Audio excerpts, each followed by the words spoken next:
now is a human rights organization, is not going to be a humanitarian organization, but it does work more and more in situations of armed conflict and violence. Unfortunately, digital rights in conflict are one of the least studied, researched, and acted upon aspects of the protection of civilians, of the protection of civilian infrastructure. This is something that we have seen over and over again, and we keep seeing a lot of resistance from companies, from states, from traditional humanitarian actors in tackling the reality, which is that people live online as they live offline, and their rights should not stop when they enter a digital sphere. These also translates into responsibilities for other actors, responsibilities for humanitarian actors, responsibilities for tech companies, responsibilities for states and non-state actors that are maybe or usually involved in the humanitarian consequences that are hitting families and communities and individuals worldwide. And this is an increasingly common issue as conflict is spreading. We have seen an increase in interstate conflicts, or traditional international armed conflict, and not just the non-state actor kind of involvement in a conflict against the state, but states versus states, or multiple states against each other. And this is something that raises a set of questions about what does it mean to deploy emerging technologies in a situation that is so incendiary, that is so delicate? What does it mean to collect data? What does it mean to store data? What does it mean for humanitarian actors to participate and partake in this process of supporting emerging technologies, of developing their own emerging technologies? And how shall we feel about partnerships? Partnerships between states that are sometimes involved in those conflicts, between companies that are also supporting parties to the conflict, and the humanitarians who are stuck in between, especially from the perspective of communities. So to discuss all of that, and without further ado, I'll introduce the speakers for today. We have Professor Abeba Birhane, that is the principal investigator of the Artificial Intelligence Accountability Lab and the assistant professor of AI at Trinity College Dublin. Tina Androni-Mason, independent researcher and co-founder of the Tech for Bad initiative. We'll hear more about that soon, but if you haven't checked their webpage and their resources, go and have a look, because it's truly interesting to see sifting through the documents that nobody's looking at, but we'll hear about that later. And the ambassador Luc Dockendorf, that is today joining us, not in his official role, but on a personal initiative as an independent expert. And as I say, we were supposed to have Marwa with us, but that's going to be for another time. Once more, I think we reached critical stage. I think I can give you the floor. People keep coming, but they will lose the beginning. It's not a big deal. It will be the recording. So I'll leave the floor to our estimated guests and experts, starting from Professor Birhane, who's a cognitive scientist. And as a scientist, you're used to build on evidence. Us, on the other side, we have been swimming and simmering for years in the debate about opportunities and challenges of AI, right?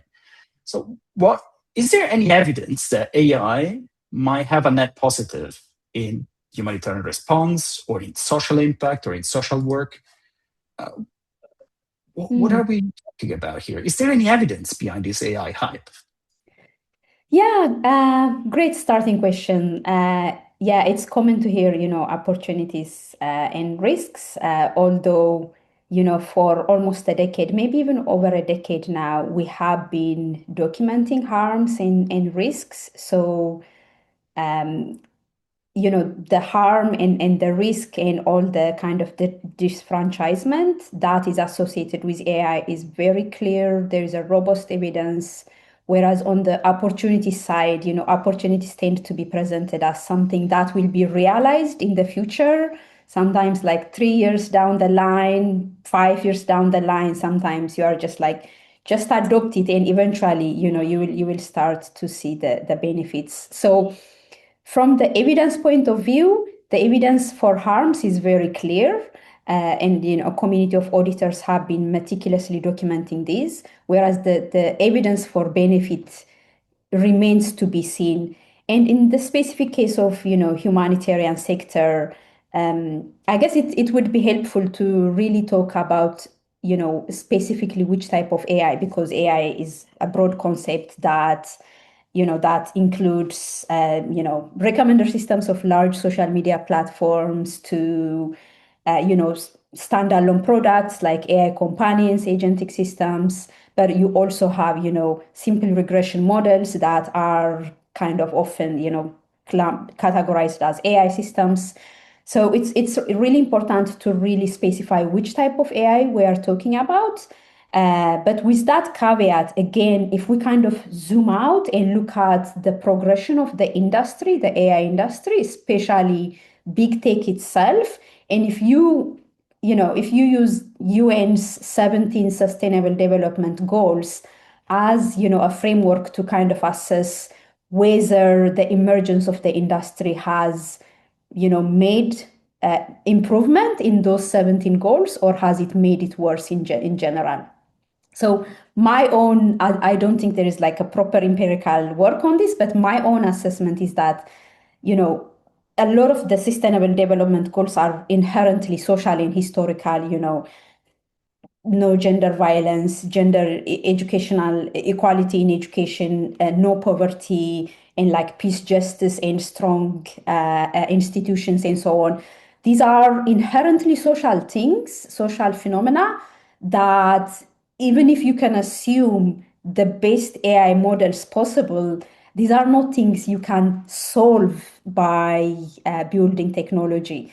And again, if you zoom out and look at the industry, the industry has been powering, inequalities. The inequity gap has really widened, and the tech industry is a main player in that. And if you look at,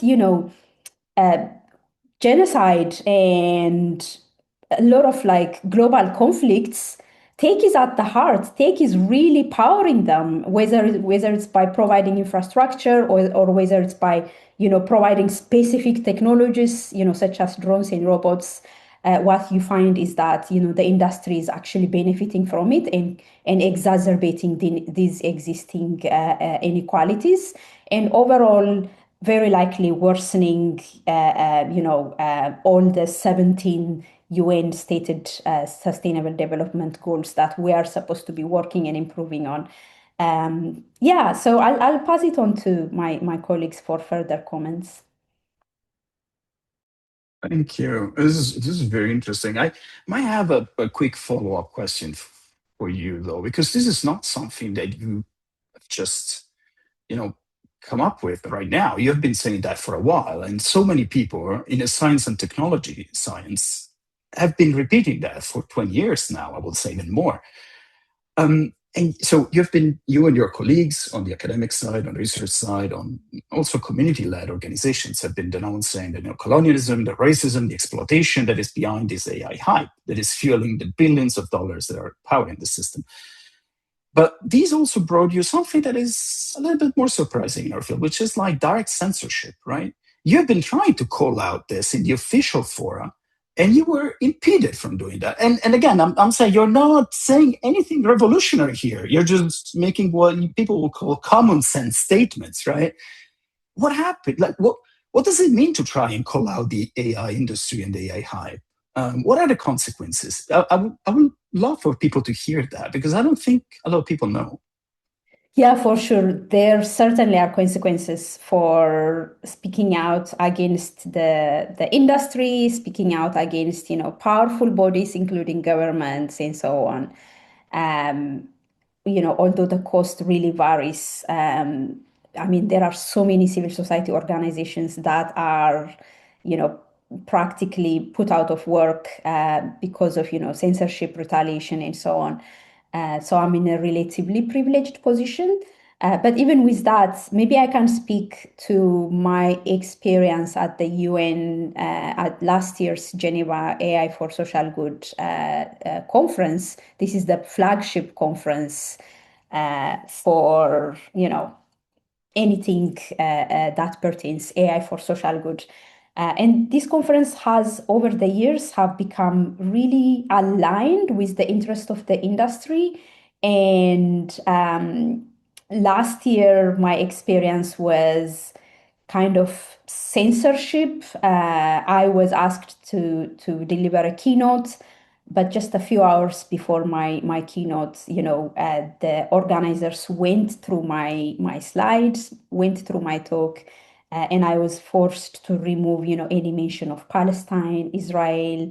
I was asked to replace genocide with war crimes and so on. I was asked to also remove specific criticism of large firms like Meta, and no surprise because large companies, big tech is one of their major funders. Um, and what is really worrying in this context is that, the ITU and this flagship conference is supposed to, embrace academic freedom. And because it's supposed to, again, serve social good, you would expect at the very least for the forum to be open for criticism and so on. But that's what I experienced was actually the opposite. And this year, I see that they have doubled down. And they have now, a content guideline for speakers where, you have a few bullet points, some of them specifically saying like, speakers must avoid any political endorsement, partisan messaging, and divisive rhetoric. So this is really kind of an indirect way of saying like, don't criticize us or don't, bring out any burning issues like the ongoing genocide in Gaza and other places.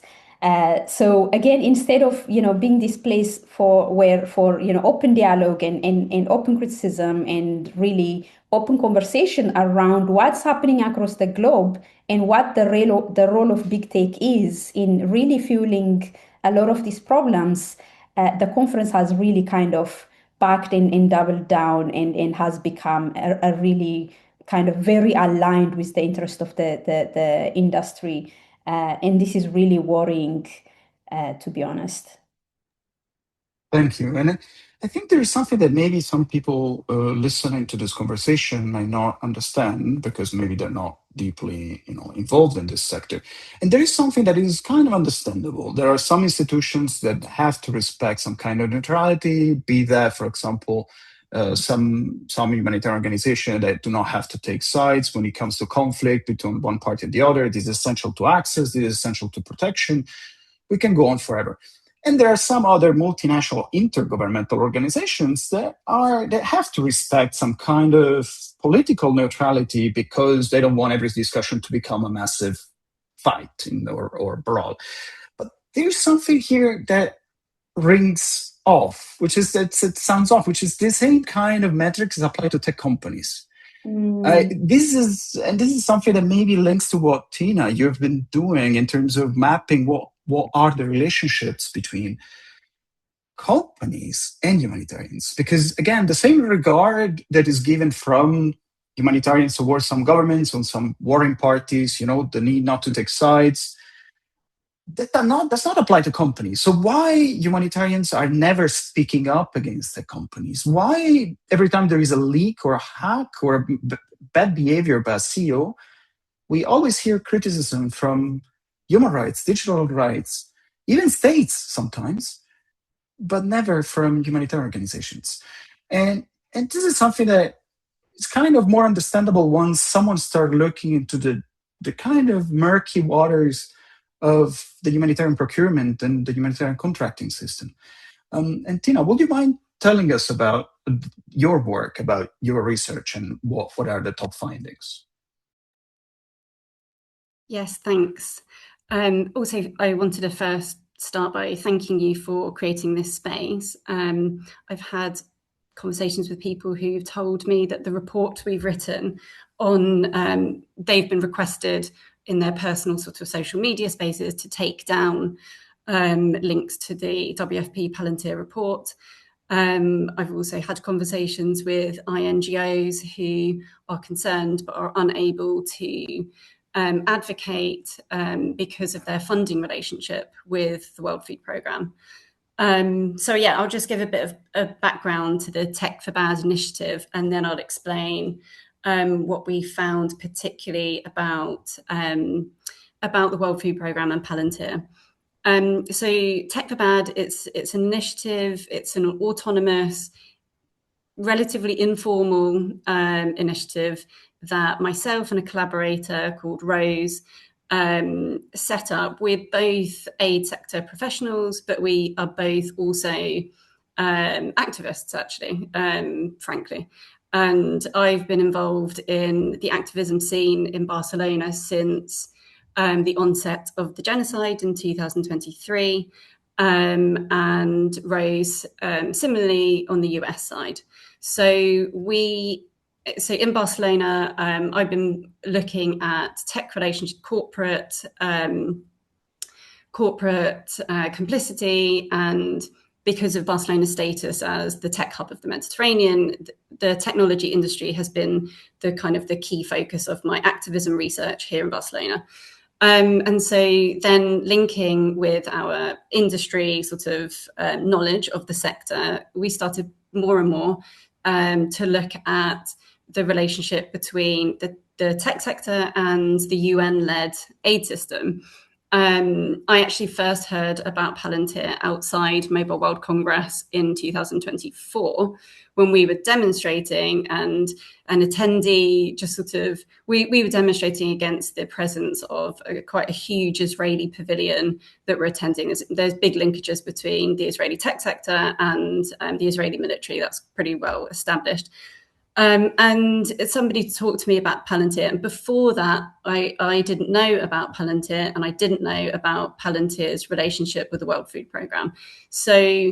And then after that, I was told, oh yes, there are people from UNICEF who are attending Mobile World Congress, and there were people at Mobile World Congress, that companies such as Extend, which is an Israeli drones company, that were being red carpeted essentially. And it just got me thinking, what is this?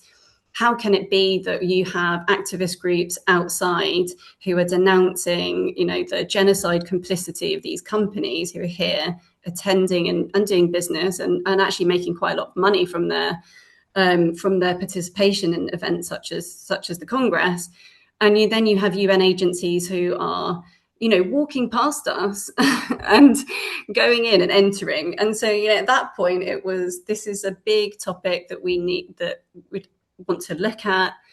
Anyway, me and Rose found each other, and we also had this strong sense that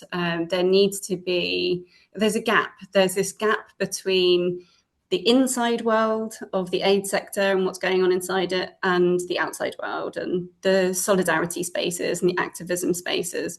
Whilst there's often comments that WFP, Palantir, contractors a frequently mentioned or often debated topic, outside the sector, you'll find that nobody knows about it and are horrified to learn that how could it be, how could it possibly be that whilst all other public contracts with Palantir are being called out and there's massive mobilizations against it, that the humanitarian sector, the largest humanitarian agency in the world, could possibly have this relationship with Palantir. So yeah, it was okay, we're going to look at this, and whilst we're not only going to look at Palantir, we'll lead with Palantir because it's clearly the most egregious partnership. And I'd been putting together anything that I could find since 2025, probably like mid 2025.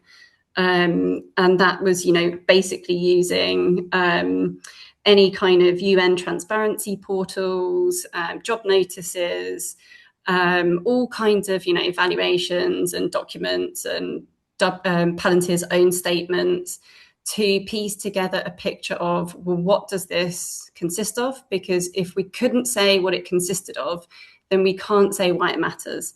And as it is, I think we've now built a fairly clear picture that the partnership is growing and scaling, that it's the scope of data being ingested into this enterprise data platform is increasing, and it's touching more and more reasons than was initially discussed. Was initially like plans for the Palantir partnership, which is like optimization of food baskets, but now it's everything. It's monitoring partners, it's fleet tracking, it's everywhere, it's in everything. It's enormous, and there are many sort of sub findings, but that's the key thing is it's a total contradiction of UN principles, humanitarian principles, UN guidelines on engagement with businesses.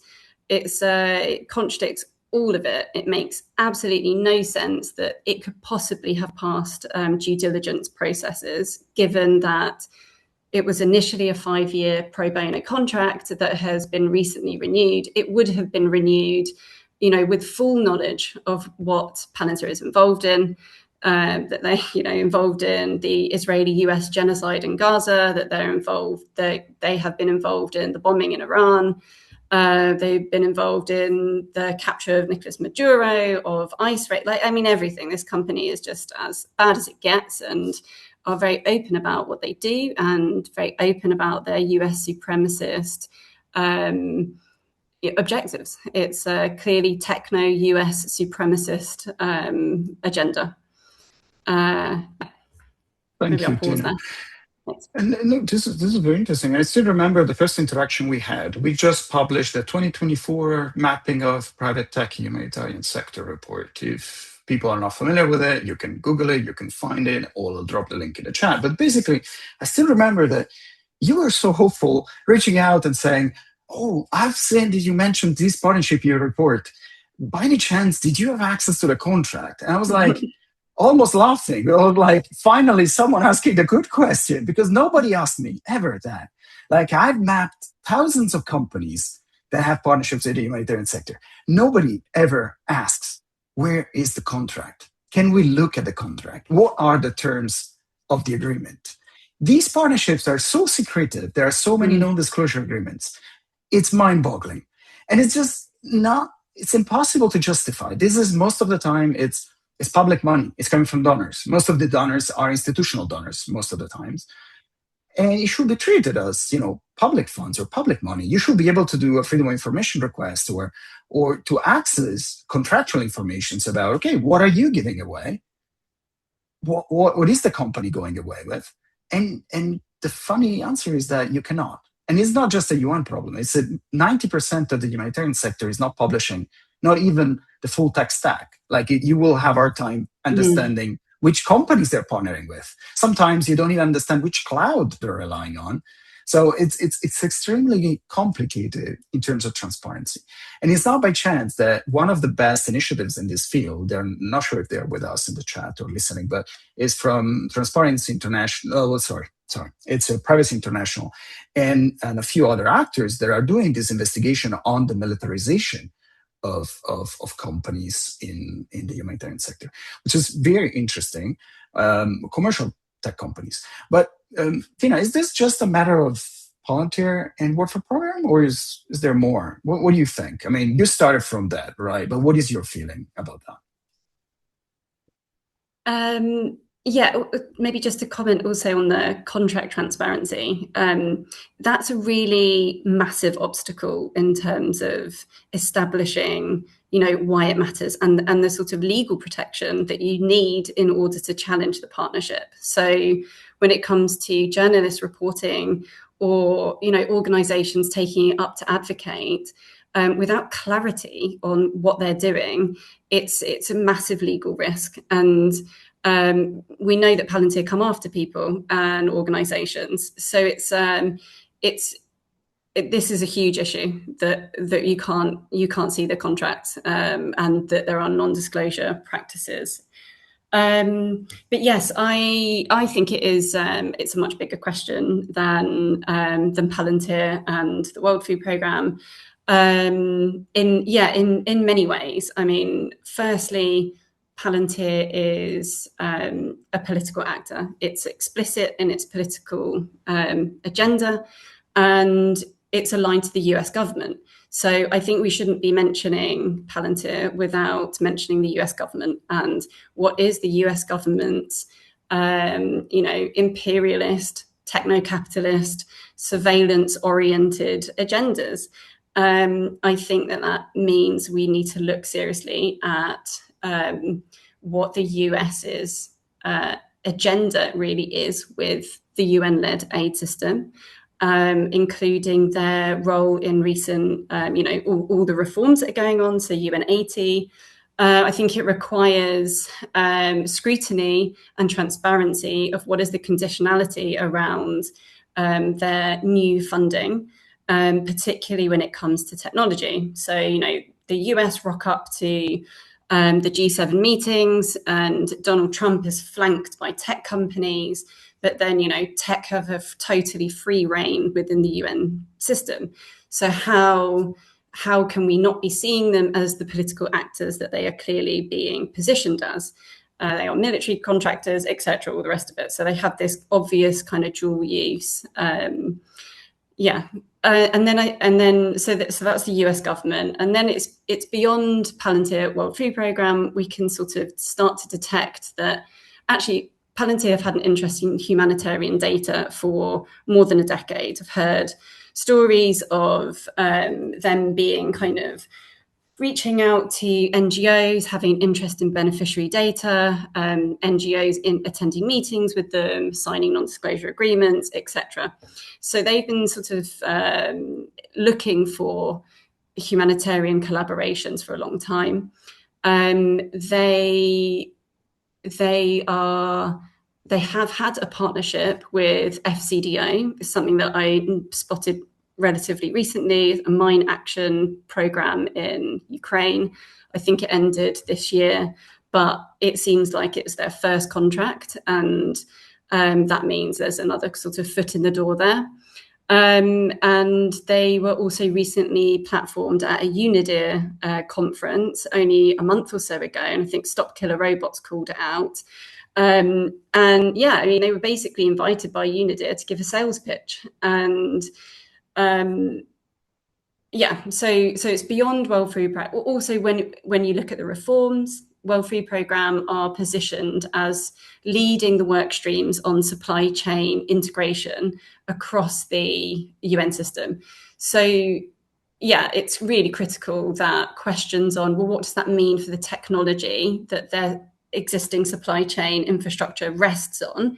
Does that therefore mean that that's going to be rolled out? Like, it's potentially going beyond World Food Programme. And then just sort of briefly on other contracts, it's the procurement question, particularly when it comes to tech companies, of which US tech dominates, absolutely throws everybody else out of the water entirely, particularly Microsoft. It's the biggest UN tech contractor.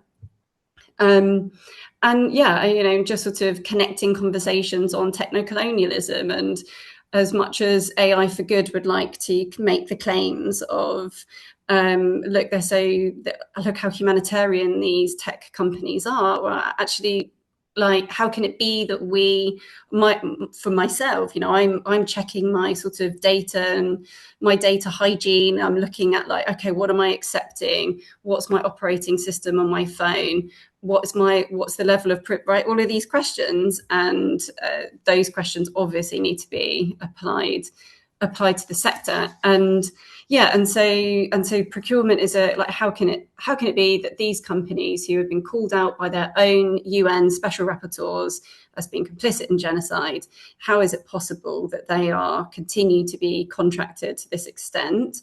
That's A, on the ethical side. But also B, what are they getting access to? What do they have access to that could be used for other reasons, for improving their systems that benefit other clients, which is, again, the US military predominantly. So there's that. And I just also want to mention, because I feel like it's not on anybody's radar really, but the UN, for example, have contracts between 2021 and 2025 have contract, and I probably ongoing, but that's the latest date that it's that I have data for, with Elbit Systems, which is an Israeli arms company. So the UN Secretariat have contracted to the kind of sum of around $25 million US. And likewise, there are, for example, and this is obvious, this would be of, I imagine, interest to Access Now's work as well. I've just spotted that when you look at, okay, which Israeli suppliers is being contracted by the UN in the one of the dashboards. So you can see that there is an undisclosed supplier. It literally says name withheld for privacy reasons. The primary contractor in 2025 was the World Food Programme to the tune of $15.4 million US. And it says that it's for food and beverage products. However, you can see when you look into the supplier that there's multiple other things that they've provided. Given the data breach, given how little protection clearly has been granted for this 600,000 households, Palestinian households, and it's absolutely wild to me that they can have the name withheld for privacy reasons of a supplier company. This is just something else, really. So yeah, I think that just for context, if anyone missed the reference, what Tina was referring to is the leak of 600,000 households that was covered by the new humanitarian and some other outlets past that, but not enough, to be honest, in terms of bringing to light what happened to that data, why there was just a message sent to this household. Was that message successful? Did they receive the message? Is there any follow-up that has been done? Do we know if these households are safe? Do we know why we have 600,000 households, which is technically more than the population of Gaza? Everything is fuzzy about that. And one thing that I bring home from this intervention, Tina, is also that without transparency on the contracts, there is basically not even clarity about where the humanitarian sector is drawing the red lines in terms of. It's even hard to say, is there any added value from that? It's impossible to say. There is a lot of bragging about, we could deliver 2 million, kits more this year thanks to this. But then there is no supporting document ever to show for it. It's everything is like basically PR, and there is very little behind it. It's backed by evidence, going back to the opening remark that we made. But thanks a lot, Tina, for that. And one thing that it's hard to understand is the international dynamic of it. And I'm turning to you, Luc, because we have seen many governments, launching tech diplomacy initiatives, and sometimes, but not many, are focused on humanitarian issues. The question is, what does it mean, basically, from the different government perspective to engage with tech companies, right? What are the challenges of navigating the public position role and the need to address major tech geopolitical issues? Well, thanks very much, Giulio, and thanks to Professor Bihani and Tina Mason for their statements as well. Like you said, I'm not formally speaking as the Luxembourg ambassador for cybersecurity and digitalization, but rather as someone who's been in diplomacy for 2 decades and has a little bit of experience on this or the other thing. And I'm also not on company time, so I'm calling from home. And Luxembourg, of course, has an AI strategy, and all of this is really lovely. And I invite you to go and look at it. And I'm happy to share all of that, including one on education, because I think that's really good, because it teaches kids first to work without AI before they learn about it, and then with it. We also have a digital humanitarian hub and a tech humanitarian accelerator, which helps. And actually, that brings us back to Tina's presentation. Helps the UN deploy technology in the public interest and the interests of good. And of course, those on the call who aren't necessarily spending their entire day with humanitarian issues, and I'm one of them, don't always know what everybody at the UN does. The World Food Programme is also a very important humanitarian agency. They save very many lives every year, and they feed very many people, from simple school feeding to deploying in emergencies. But of course, they're a UN agency, and therefore they need to well, they need to be accountable to donors and to the UN Secretariat and so on and so forth. So I think it's really important that we understand it also in that context. We work very closely with the World Food Programme, including on the recent data breach that you both mentioned, where 600,000 households, as reported by the new humanitarian list, had their data stolen, and we're of course very worried about that. And we'd really like to see the World Food Programme and indeed all other humanitarian actors strengthen their digital security and better protect those people that they are serving. I've slightly gotten lost in my notes here, so I'm flipping back to your question, Giulio, about engaging, between governments and the private sector, and specifically the tech sector. And there's various approaches to this. There was the famous case, I think, from more recent history, is the Danish invention of tech-plomacy, which was an idea in 2017 to take a diplomat and send them to Silicon Valley and also Shanghai and other places where tech companies live and flourish, and make them engage tech companies essentially as equals, tell them about the importance of international law and international humanitarian law and human rights law, and the interests that they have in paying their taxes and obeying the law, and so on and so forth.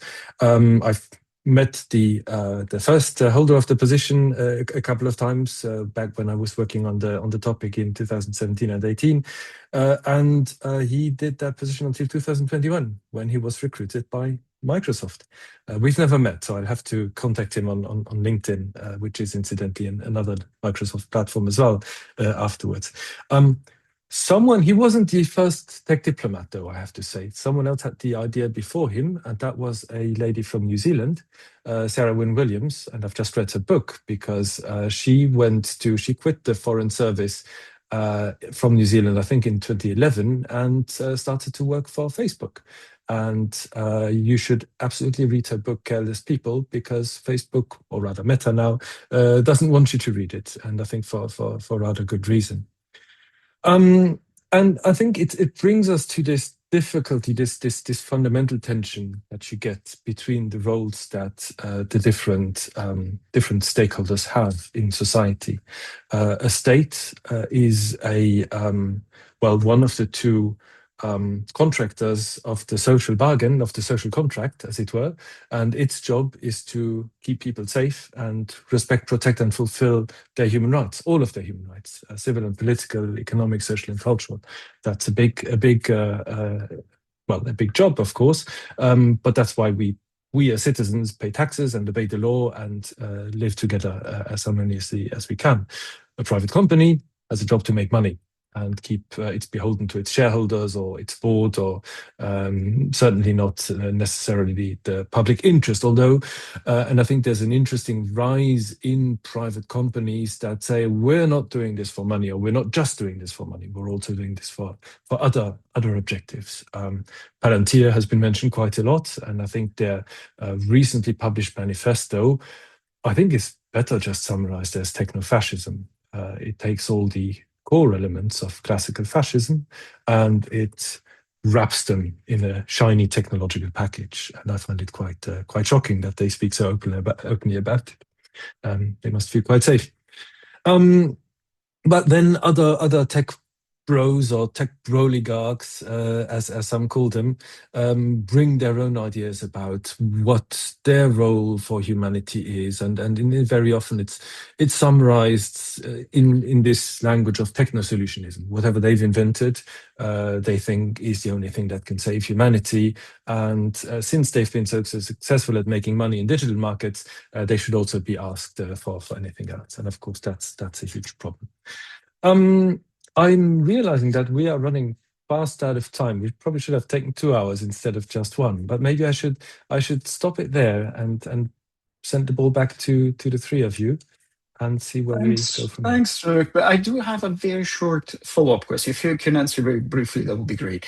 It would be interesting to see from your perspective. You are at the crossroad of many processes, many things. And again, now without compromising your role and everything, but it would be good to have, on a personal level, where or which are the most promising processes where you think everybody in this room listening to this can work and influence?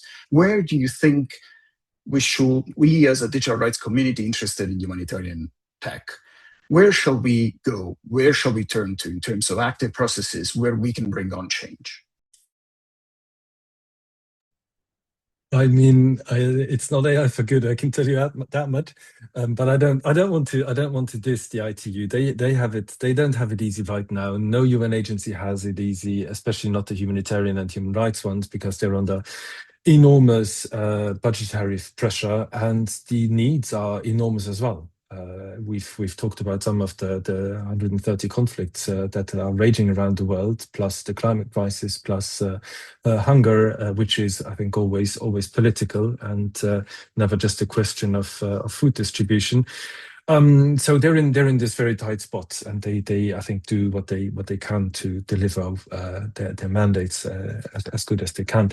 As for the forums, I mean, there's different ones, right? I mean, there was just last week the first ever UN Global Dialogue on AI, which was a really interesting experience. 2 days of listening to government representatives, NGO representatives, private companies, and others. We should possibly spend just a second on that, because Professor Biahane started on the question of AI hype. With the exception of, I think, the UN High Commissioner for Human Rights and 2 or 3 civil society speakers, including Raman Singh, who I think you know from the Alliance for Progressive Communications, nobody really called out the issue of the AI hype. Nobody questioned the inevitability of AI. It was every government speaker, if they were from a rich country, said, oh, AI is fantastic and we're using it wherever we can, and this is all the great things we do with it, and those are the risks, and we believe that we can control them. And every speaker from a poor country said, we think it's fantastic, it looks fantastic, everybody says it's fantastic, but we can't afford it.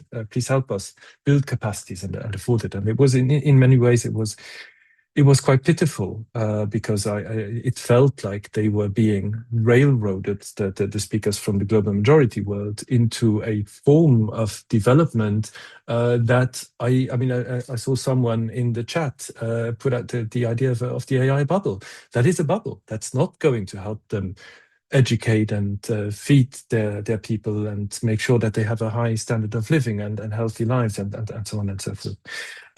As for positive forums, sorry, I'll just really get back to that very quickly.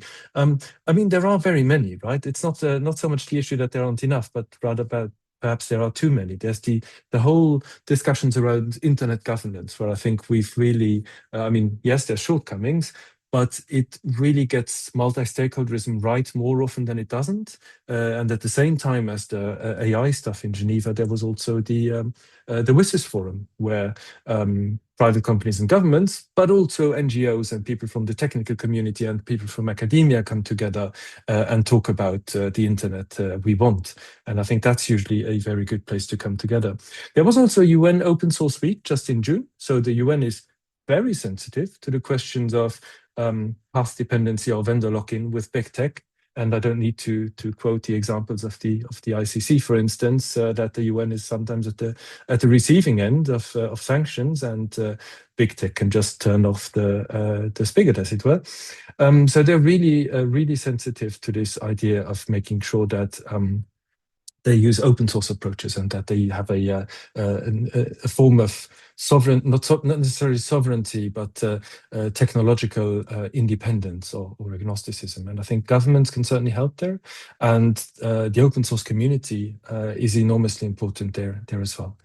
So I think those are good forums. Kenya is bringing together the next Internet Governance Forum in December. And then there's, of course, also, and you know this better than anyone else, the civil society forums like Access Now's RightsCon, which to our great regret was cancelled at the behest of China just earlier this summer. But sorry, I'm getting a bit long again.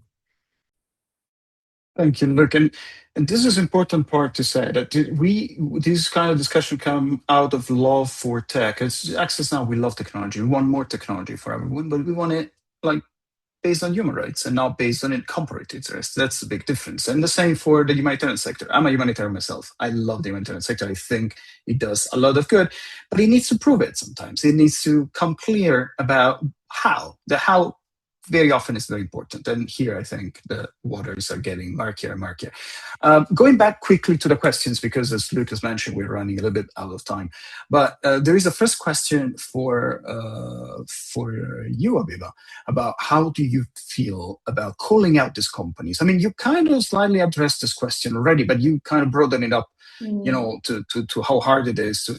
But how does it feel like being a person that is under a spotlight? You have a certain level of visibility. It comes with privilege, but it also comes with a lot of fire, a lot of heat, especially as a Black woman. So would you feel like answering to that question? Yeah, for sure. I usually am not comfortable delving into personal issues, but I think this has become. I mean, it's something that has really shaped the direction of my career. Speaking out against powerful organizations and corporations always comes at a cost. I have left a job right after my PhD. I was, I had accepted this as assistant professor position, which was really too good to be true. But I was targeted, and like my personal views, against white supremacy and Nazism were used in my recruitment process, and I was deemed, too political. So I left that job. But I mean, everywhere, whether whether you are a PhD student or a postdoc, even now, as faculty, there are all kinds of costs. They speaking out determines, your promotion, your career progression, whether you get grants and so on. Whether you even like become, that nasty Black woman around the department who is always saying unpleasant stuff. So it does have, social, financial, political, career, all kinds of impacts. So you really have to really think about the trade-offs. Is it worth taking the risk, especially if you are an early career or a Black woman with very little lever or very little something to hold on. You have to really think about. You have to be careful when speaking out. And now, because the geopolitical climate has really regressed, we are, this is the worst time of my life since, I'm a millennial. I'm a millennial, and I have experienced so many societal altering world scenarios, but the political climate we are in is really problematic, whether you are in civil society or a researcher and so on. And it does have a personal impact. And even if the facts and the data and the empirical evidence are on your side, that doesn't mean you will be heard or your views will be uploaded. It will come at a cost. I also want to very quickly address the AI bubble issue or question, maybe in a roundabout way. I mean, to me, we are at a critical stage where, on the one hand, the AI inevitability rhetoric has not really solidified, because there is so much resistance and pushback. If you have been watching, graduations, commencement ceremonies, you are seeing those viral videos where students are really expressing their dislike for tech CEOs, for AI in general. And these communities bubbling everywhere is really a sign that it's not inevitable. Look at OpenAI's Sora, for example. It was deprecated, so nothing is inevitable. But also, on the other hand, governments, especially across the Western region, are really for pushing massive adoption, integration of AI into everywhere, including critical societal infrastructure. So an example is we've been forced to integrate generative AI into the curriculum, into our teaching, and so on. So as if this continues, and as the technology becomes part of the infrastructure, my worry is that it's not a bubble. It's a situation like the financial crisis we had back almost 20 years ago. the AI systems, especially generative AI, will become part of the infrastructure where it doesn't make sense for governments, the collapse of the industry or the collapse of, the failure, the bubble bursting will have societal implication, will mean, the collapse of this infrastructure where governments are then forced to subsidize and to support, the tech industry and these technologies, because the failure will mean also, the failure of infrastructure. So I'm wary we are again at a critical stage where it's not full infrastructure. Probably in the next, 2 years or so is what will determine whether it becomes part of infrastructure or not. So this is why resistance and pushing back, especially institutional adoption of generative AI, is really important and a determining factor whether it's a bubble that will burst or whether it becomes infrastructure that governments are forced to subsidize. Thank you. And I think for anyone interested on the procurement side of things, in addition to the work that Tina's done and that Professor Birhan has done, I also shared in the chat the latest report that we published on the procurement of AI in the humanitarian sector that tackles some of this, especially from the lens of smaller local organizations that might not have the capacity, the power, and the money to push back. And that might receive AI as updates or system update, product updates. You can't play whack-a-mole all your life. Sometimes you just get the whole package. So without stealing time, I think there is another interesting question. This time, I think, is more for Tina about how this is happening in terms of, do you think these large contracts, or in your experience, in your research, is it coming from the influence of, I think the question was about the influence of consultants or large consultancy companies or corporations on the nonprofit sector, or is the result of this kind of joint like-minded attitude between two big organizations or big entities? What is, and again, I think it's more about an opinion that we don't really have a lot of evidence on that. But Tina, what do you think? Sorry, just to clarify the question, the relationship between the companies. The question is the partnership. How much of their partnership, the humanitarian partnerships with Palantir, OpenAI, and others, is due to the influence of these corporations or large consultancy companies on the nonprofits, or how much of it potentially is coming from other avenues, such as Big Four, where they come together, they get grants together. Or, why do you think this is happening? Yeah, I mean, I imagine it's multiple. It's coming from multiple different spaces. It is humanitarian UN agencies meeting them in corporate spaces, and then it's corporates meeting UN and humanitarian agencies within humanitarian spaces. Microsoft have a office. They operate a lobby office at the UN headquarters. They speak at UN General Assemblies. They're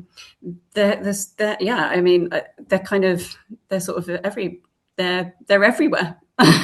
So I think it's, and then obviously it's what are they offering? Are they offering investments? Are they offering, again, Microsoft is the sort of key company.